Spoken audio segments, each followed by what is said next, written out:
The UK is softening the rules for wastewater treatment after delivery bottlenecks and a lack of truck drivers hit the industry as well.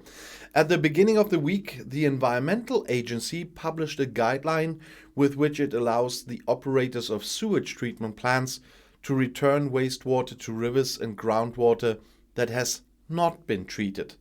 They explicitly refer to Brexit as one of the reasons why the necessary chemicals can become scarce.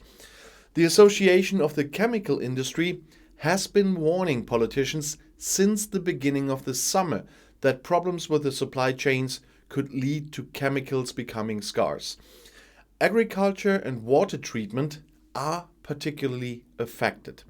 In a survey, 93% of members reported difficulties arranging transportation, a significant jump compared to 61% in the first quarter. Supply bottlenecks and transport problems have been preoccupying companies all over the world for months. Rapidly increased transport costs, delays due to storms, closed factories and port facilities in Asia as a result of the skyrocketing COVID infections, among other things, contribute to this. In Great Britain, the situation is made even more difficult by Brexit. Even hello Brexiteers who always deny that. In the transport industry, among other things, there is a lack of workers from EU countries, many of whom returned to their home countries at the beginning of the pandemic. And now, because of the strict immigration rules, they cannot go back or have found other jobs in the meantime. That is, for example, as you heard on other videos as well, the milkshakes at McDonald's have run out in the last few weeks, mineral water is missing in many supermarkets, and restaurant chains have been closed due to lack of chicken. If you don't get the chemicals to treat the wastewater you are discharging, you may not be able to meet the requirements of your permit. That's what the Environmental Agency guidelines said. The officials point to the UK's new relationship with the EU, COVID-19 and other inevitable delivery problems, such as the bankruptcy of a manufacturer, as possible reasons. After a corresponding application, sewage treatment plants then only have to treat the wastewater that is threatened with the greatest environmental damage. The guidelines initially apply until the end of the year.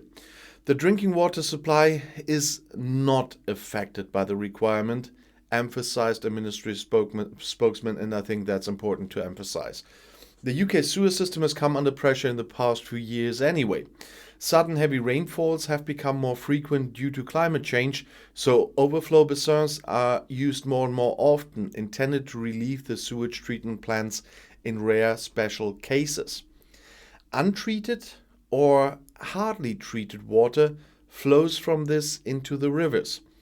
The urgently needed expansion of the infrastructure is only making slow progress. Iron sulfate is currently threatening to become scarce.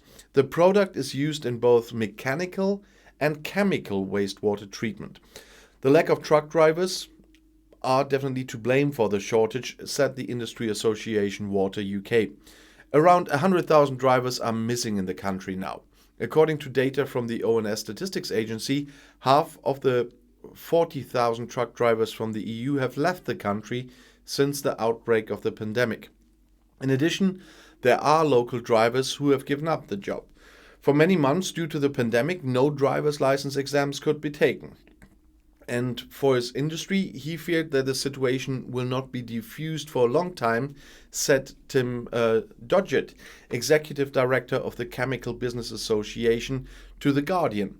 The requirements for drivers of dangerous goods are particularly high. They often require additional qualifications, and that's good, by the way.